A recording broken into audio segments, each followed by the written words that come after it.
one day he's gonna follow you home.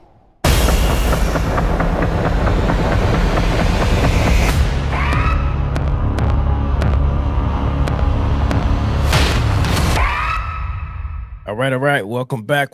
It's another episode of the Critics Collective. I'm Legacy Lingo. I have Manny the Not So Superfan here, and I have Mayte with us. And we are about to give you guys a spoiler-free review of Sinners, which is available in theaters. And now this is one of those movies that I feel like deserves a deeper discussion that we will have. So we will shortly after be recording a real in-depth spoiler, peel it back discussion and really get into it. But we're gonna keep it spoiler-free for you guys right now. But before we get into that, sorry, that was my dog. It's all good. They're part of the family too. Before we get into that, though, we want to thank everybody that's been supporting the page. We are blowing up. We are getting subscribers at a fast rate. We're growing. We appreciate you guys. If you're new to us and you like what we're doing, please go ahead and hit that subscribe button, hit the like button on this video, turn on the alerts, join the collective community, and let's keep building this thing, and we keep making content for you. All right, so IMDb has the center synopsis as: trying to leave their troubled lives behind, twin brothers return to their hometown to start again, only to discover that an even greater evil is waiting to welcome them back. All right, so I'm gonna start by saying I did not see this, and I know one day somebody's gonna go off in the comments and be like, "Get rid of this guy," but until then, I'm here to get y'all's thoughts on this movie. I passed on it because I had a fear it was gonna be gory. I want you guys to tell me, your thoughts about it to get me there. But first, before we get into that, your initial impression. Mayte, I want to start with you. When you came across this movie, how did you feel when you found out it was coming out? I was very excited. The director, Michael B. Jordan. I was just like, oh, I have to watch this. I have to watch this movie. It was just automatic. Off rip. I had to watch it. It was like automatic. Sign me up. What about you, Manny? Well, hearing that Ryan Coogler was making a vampire genre I jumped in real quick. Same with Mayte. I was like, I had to watch it. Okay, all right. Well, let's find out if it lived up to the expectations. Manny, while I got you, I'm going to start with you. Give me your highs and lows. Tell me how you felt about it. I enjoyed this film very much, from beginning to end. From the way it started off, like it didn't jump off quickly to vampire lore and everything. Okay.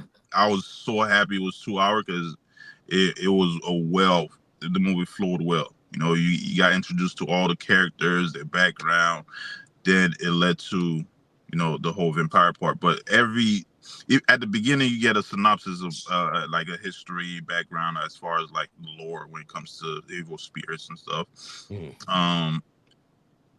And here and there you'll get a little hint that something's gonna happen.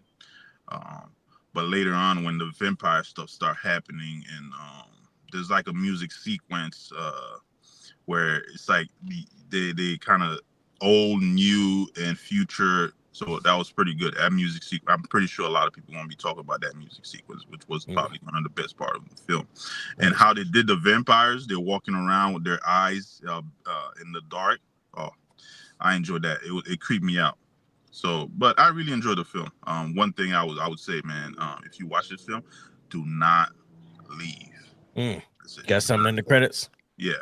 Okay. So you basically you didn't have any lows for me. The only, like, it was just stupid. The only low I had, it will probably be in the spoiler talk, but I can't even say it right now. Okay. All right. I got you. All right, Mayte, you was excited about it too. Let me find out. Did it live up to your expectations? How'd you feel about it? I've already seen it twice. Whoa! So wow, I'm gonna see it again tomorrow. What? So, do we even need the review? You about to watch it a third time? Yes, I mean, so the first time I feel like you're just enjoying it from the for me, I was just level of what it is, yeah.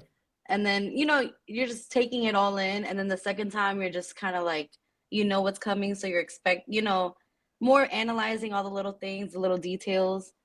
So for me, nothing is really a low. The only thing that I would put it, again, it's more like a middle for me because it's not a low. It's not something bad. I did her middles. But everything else is a high. Like, they did introduce a certain group of people when they introduced the villain, but they never touched back on them ever again. So maybe, hopefully, if we get more of a backstory, or maybe more spin-offs, if there's more projects with this franchise, if we'll get into a little bit of those people too.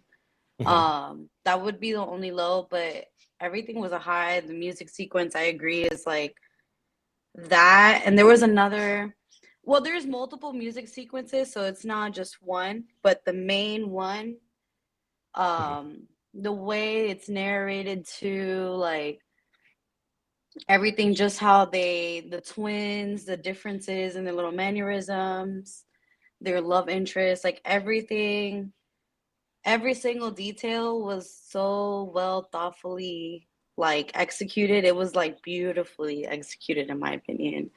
Like everything, how they tied everything together.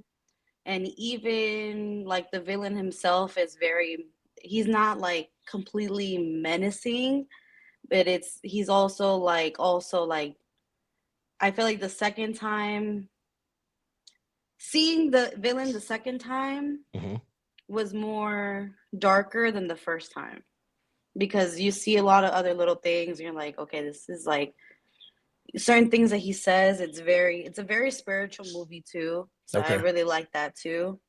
I really, really enjoyed that aspect, especially when in the music sequences.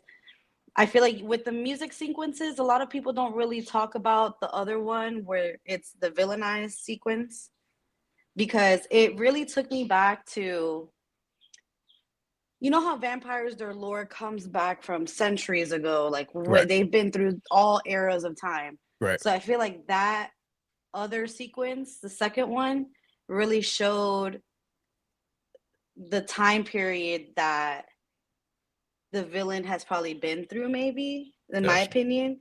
Because, you know, like in Vikings, how they celebrate and they try to empower themselves is different than like the Black community, how they do it too. So I feel like they showed that too. So, but obviously the main one hit me a lot more, because it's like people do have talents that, you know, people want to take from them. So yeah, it needs a discussion, but it was very like beautifully executed, in my opinion. Beautifully executed. So I had a few questions for you guys you already answered one of them. One of them was, does this have rewatchability? You're about to watch for a third time, so that you definitely answered that question. Now I didn't fully watch the trailer because I don't like to watch trailers to be spoiled on me, but I do understand what this is about. Mike, am I correct in saying that Michael B. Jordan, he played two characters, right? He played the twins.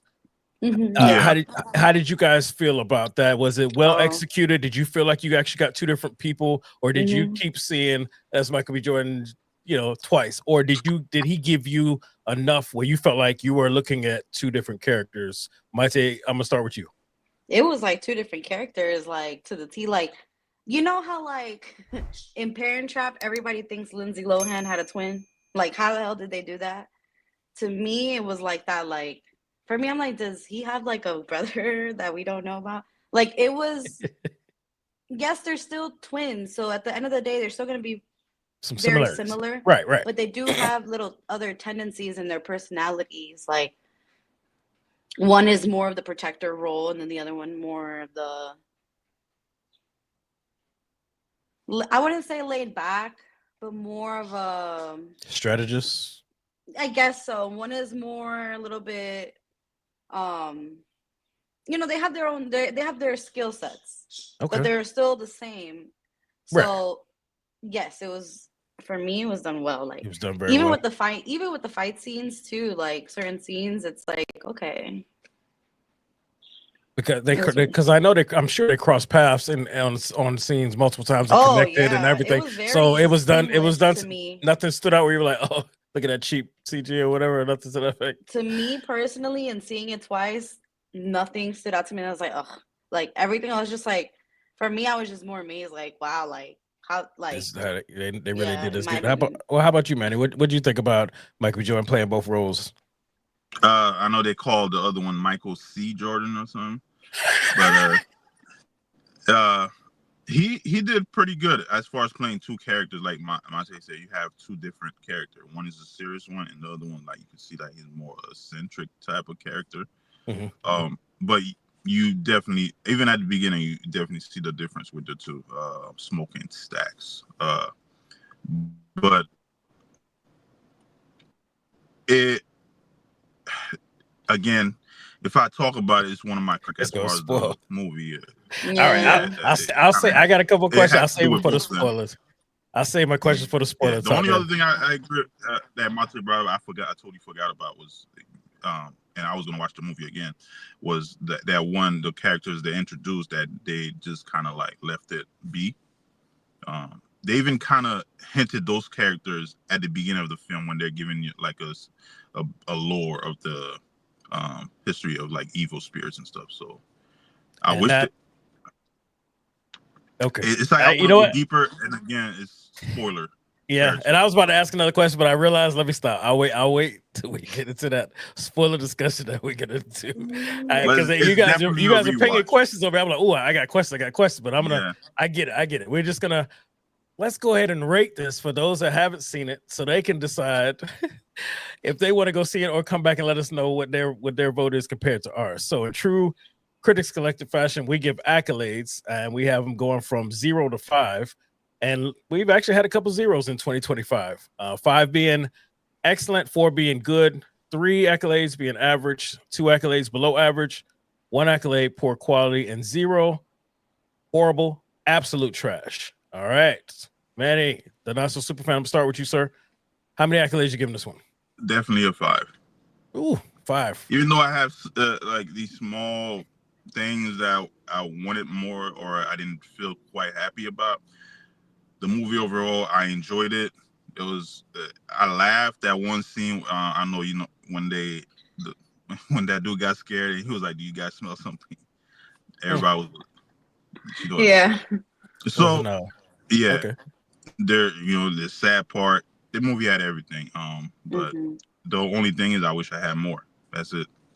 Okay, so the lows were whatever your issues were, it wasn't strong enough to take away. You really, really enjoyed the movie. Nah, like I said, there's like one thing in the movie that was like, damn, that it was just a little. They just did it just for the plot so it could move forward, and that was it.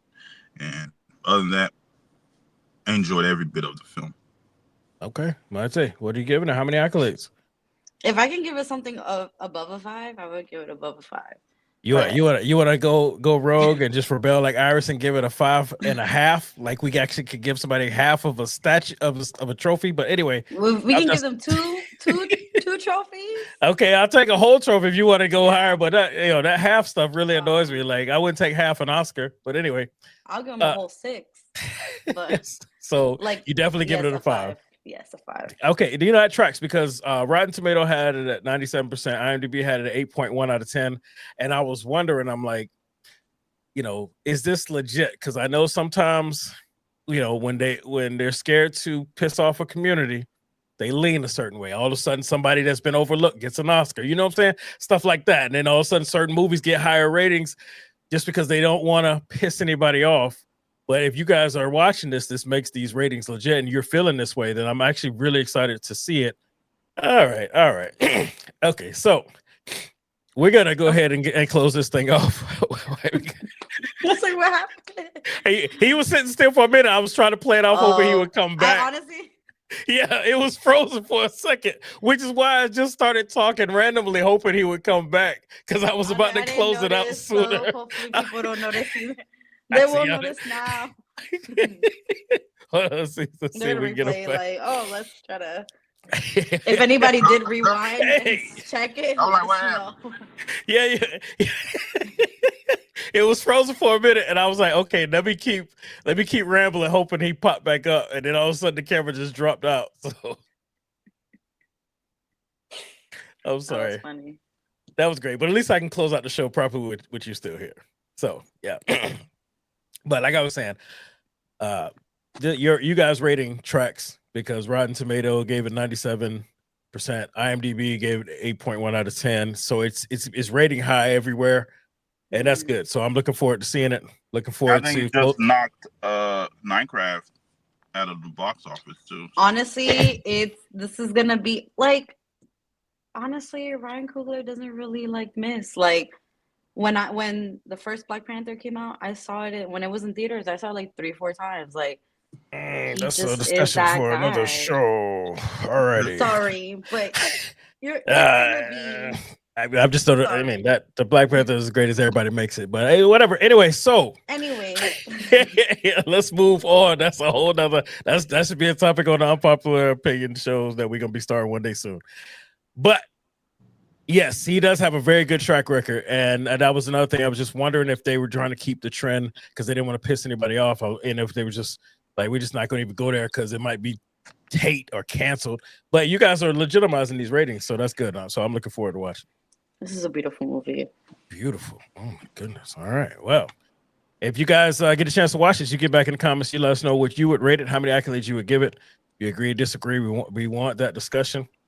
And also, we want to again thank you guys for getting us where we are. We are growing. We got over 5,000 subs. We're nearing 6,000, and it's because of you guys. Thank you for supporting us. If you haven't yet, please go ahead and do so. Hit that subscribe button, like button, and turn on those alerts so you can join the collective community. This is another Critics Collective non-spoiler review of Sinners, which is available in theaters. I'm Legacy Lingo. I got Manny the Not So Super Fan and Mayte, and we will see you guys on the next one.